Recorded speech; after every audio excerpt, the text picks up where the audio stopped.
Hello everyone, welcome to my classroom. I'm Neetu Ann Thomas, working as an assistant professor in the Department of Civil Engineering, SNIT Adur. I've been teaching you Principles of Management, which is being taught for the 6th semester K2 BTech students. So this is a continuation of the revision class for the 4th module. Two questions have been discussed in previous class, and in today's class we'll be discussing on the third question, which is explain the different organizational structure used in industries. So organizational structure is primarily concerned with the allocation of tasks and delegation of authority.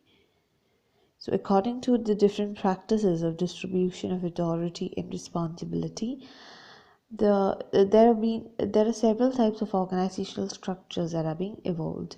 So we'll be discussing one by one. First one is line or military or scalar organizations. In line organizations, it is based on the activities where different departments are created. So in line authority, or in line organizational structure, there are different departments being created, and each department are placed under one departmental head. There is one head for every department. He or she has full authority to control all the activities of the department, and the authority here flows from the top to the bottom, right? The unity of command is maintained in line organization. That is, the subordinates will receive information from his immediate superior only. That is one of the important factors you have to remember in line organization. Also, there won't be any shifting of responsibility in case of line organization. That is, the worker do not have to do work of other departments. He has to complete work of his department or the work that is being assigned for him only. So that is why it is also called as military department, right? Or military organizations. Because in this type of organizations, no operation is carried out under two bosses, right? So this organization is called military organization. So there are various advantages and disadvantages of line organization. The advantages being it is easily understood by every person in the organization. Each position is controlled by its immediate superiors. So that is one of the advantage. We needn't explain everything to the main boss or the main manager. It is also flexible kind of approach, or the contract can be extended to any time you want to. So it is of great advantage for line organization. The disadvantage being the line organization suffers from lack of specialized skill of experts. Modern business is so complex that it is extremely difficult for one person to carry in his head all the necessary details about the work in his department. So that is one of the disadvantages you can talk about military organizations. So the second one is line and staff organization. So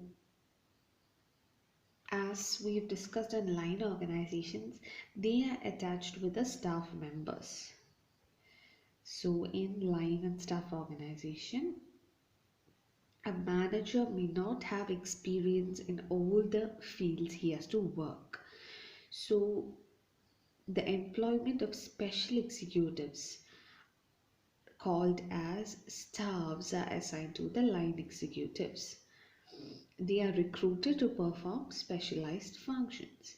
So in line and staff organization, the manager in the organization receives advice from the specialist known as staff. So that's a difference between line and staff organization. The staff provides expert information and help to improve the overall efficiency. So the final decision whether to accept and implement the recommendation of the staff executive remain in the hands of line executive. members. So in line and staff organization, authority flows from top to bottom as it does in line organization. The main difference is that the specialists are attached to line managers to advise them on important matters. So there's a difference between line and staff organization. Third organizational structure is the functional organization. So it is a modified form of line organization. The concept of functional organization is credited to Frederick Taylor. He's the one that implemented this system of organization.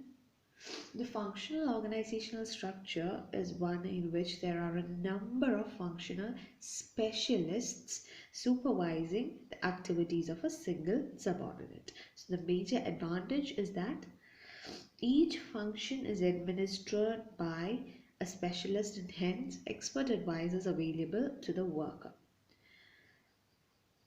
So, but there is a disadvantage. However, there is a lack of unity of command, delayed decision making, and lack of coordination. Because of these disadvantages, pure functional organization is not really used nowadays. But in modified form, as shown in the organizational chart, it is used in the most modern and advanced concerns. So this question usually comes in 8 marks. It's a long answer question. So it's important and you need to study at least 3 types in detail and write the answers according to the marks.